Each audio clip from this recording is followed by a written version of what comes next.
खुशी के मौके पर दी जाती है ट्रीट। दोस्ती यारी में बड़ी खास है ट्रीट। ऐसी ही ट्रीट पंतनगर यूनिवर्सिटी दे रही है अपने किसान साथियों को।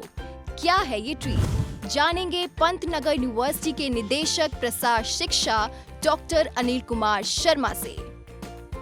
किसानों की आय बढ़ाने वाली इस ट्रीट की पूरी कहानी हम डॉक्टर शर्मा से विस्तार से सुनेंगे। ट्रीट का मैंने इसको नाम दिया, और ट्रीट का नाम जो हम लोग बड़े यारी दोस्ती में कहते हैं कि हम आपको ट्रीट देने के लिए चल रहे हैं, तो ट्रीट का मेरे दिमाग में वो आया नाम, लेकिन इस ट्रीट का मतलब है। लेकिन पहले खेती से जुड़ी रोचक जानकारी जानने के लिए आप हमें सब्सक्राइब करें। आप अपने सुझाव कमेंट सेक्शन में भेज सकते हैं। भारत की पहली agricultural university Govind Ballabh Pant university of agriculture and technology हरित क्रांति का मुख्य स्तंभ रही है। 1960 में इसकी नींव रखी गई। पिछले 6 दशक से कृषि क्षेत्र में ये अपना योगदान दे रही है। फसलों की उन्नत किस्मों को विकसित करने से लेकर देश के खाद्यान्न संकट को दूर करने में इसकी विशेष भूमिका है। अब कैसे ट्रीट का कॉन्सेप्ट किसानों की आय में बढ़ोतरी करने में मददगार हो सकता है, जानिए ट्रीट के पंचरत्न क्या हैं। पहला, पथरीली जमीन को बनाया कृषि योग्य। मैं चाहता हूं जहां पर आप इस समय आप खड़े हैं, मेरा इंटरव्यू ले रहे हैं, ये जमीन जो है उसको, ये छोटी सी जमीन है, 1 एकड़ के आसपास है। एक छोटी सी जमीन के अंदर, और इस जमीन को मैं आपको दिखाऊंगा कि ये जमीन कैसी थी।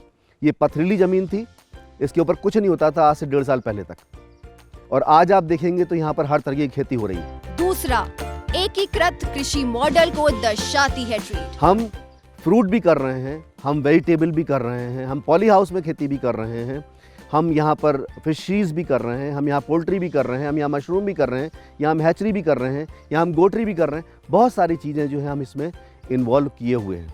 इस जगह को मैंने नाम दिया ट्रीट। ऐसे ही मेरे दिमाग में आया कि इसका नाम क्या होना चाहिए, तो ट्रीट का मैंने इसको नाम दिया। और ट्रीट का नाम जो हम लोग बड़े यारी दोस्ती में कहते हैं कि हम आपको ट्रीट देने के लिए चल रहे हैं, तो ट्रीट का मेरे दिमाग में वो आया नाम, लेकिन इस ट्रीट का मतलब है translating research for eco agriculture translation.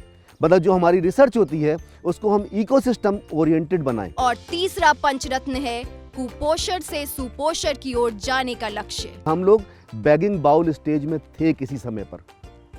1960 की बात करें, जो पंतनगर यूनिवर्सिटी का सबसे बड़ा कॉन्ट्रीब्यूशन है कि हमारी जो ये विश्वविद्यालय है ये हरित क्रांति की जननी कहलाता है।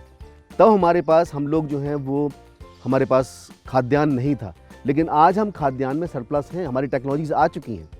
अब हमारा ध्यान जो है खाद्यान्न के साथ साथ हमारा पोषण के ऊपर भी होना चाहिए। कुपोषण से बचने के लिए हमको सुपोषण की आवश्यकता है। अब हम सुपोषण करें, इसीलिए इस जगह का नाम हमने, जितनी हमारी रिसर्च है उसको इकोसिस्टम ओरिएंटेड बनाते हुए, ऑर्गेनिक फार्मिंग से जोड़ते हुए, नेचुरल फार्मिंग से जोड़ते हुए। चौथा, छोटी जमीन से ही कमा सकता है किसान। यहाँ पर हमने एक छोटी सी और एक जगह आप देखें तो मैं आपको दिखाता हूँ, वो छोटी सी हट जो बनी हुई है। इस हट को बनाने का एक ही कारण है, ये बगल में देखिए यहाँ स्टेडियम है। यहाँ पर सुबह बच्चे टहलने आते हैं, शाम को लोग टहलने के लिए आते हैं, घूमते हैं, खेलते हैं। ये यहाँ पर एक छोटी सी जगह हमने रखी है, मुश्किल से 15 बाई 15 की ज़मीन है, और इस ज़मीन पर हम चाहते हैं कि एक किसी आदमी को दिया जाए जो यहाँ काम कर रहा हो, और इस ज़मीन के ऊपर वो अपना एक रेस्टोरेंट चलाए छोटा सा, जिसमें कि हम ट्रेडिशनल फूड को बढ़ावा दें। क्योंकि हमारे कुमाऊं का या गढ़वाल का अगर हम फूड देखते हैं तो वो, उस फूड की वैल्यू बहुत है। हमारी अलग अलग रेसिपी हैं, उन रेसिपीज़ को हम यहाँ बढ़ावा दें, तो केवल ये ट्रेडिशनल फूड के लिए आदमी उसे कमा सकता है। सुबह आप गेहूं का जवारा है, स्प्राउटेड आपकी दालें हैं, उनको यहाँ रखकर छोटी सी ज़मीन से ही वो बहुत कुछ कमा सकता है।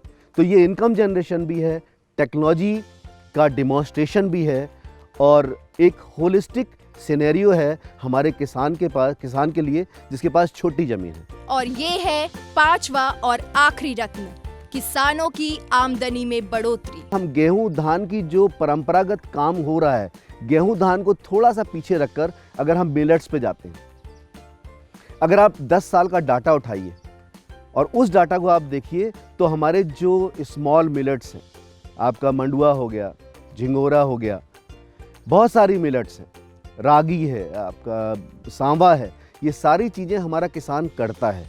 और अगर आप देखिए तो गेहूं और धान से जो किसान को फ़ायदा नहीं हो रहा, उतने ही एरिया में अगर वो ये चीज़ों को कर लेता है तो जंप उसको मिलता है कम से कम 1.5 to 2 टाइम्स का जो उसको अर्निंग होती है। इससे दो फायदे, एक तो वो खुद अपने कंजम्पशन में यूज़ कर सकता है जिससे कि बहुत ज़्यादा फ़ायदा होगा उसको। ऑर्गेनिक मोड में अगर हम करते हैं तो ऑर्गेनिक मोड वैसे भी ऑर्गेनिक मोड है क्योंकि बहुत केमिकल कम है। हमको आज नई से नई तकनीक जो हमारे पास ऑलरेडी अवेलेबल हैं, हमारा जो प्रसार निदेशालय है वो इसी को देखता है कि हमारी वो टेक्नोलॉजीज़ किसान तक पहुंच पाए किस तरीके से। दूरस्थ इलाके हैं, मुश्किल होती है, लेकिन हम किसान के पास जितनी जल्दी पहुंच पाएँ और हम उसको वो उन टेक्नोलॉजी से अवगत करा पाएँ जिससे कि वो ऑर्गेनिक मोड में करते हुए उनकी पैदावार को बढ़ावा दे दें। डॉक्टर अनिल कुमार शर्मा से आपने जाना कि कैसे ट्रीट के ये 5 रत्न किसानों का सच्चा दोस्त बनकर उभर रहे हैं। किसान छोटे क्षेत्र से ही बंजर पड़ी जमीन में कृषि से जुड़ी कई गतिविधियों को अपनाकर एक उन्नत भविष्य की नींव रख सकते हैं। किसान ऑफ इंडिया के YouTube चैनल को सब्सक्राइब करने के लिए नीचे दिया हुआ सब्सक्राइब बटन दबाएं और किसान ऑफ इंडिया से जुड़े सभी अपडेट्स को पाने के लिए बेल आइकॉन दबाना ना भूलें।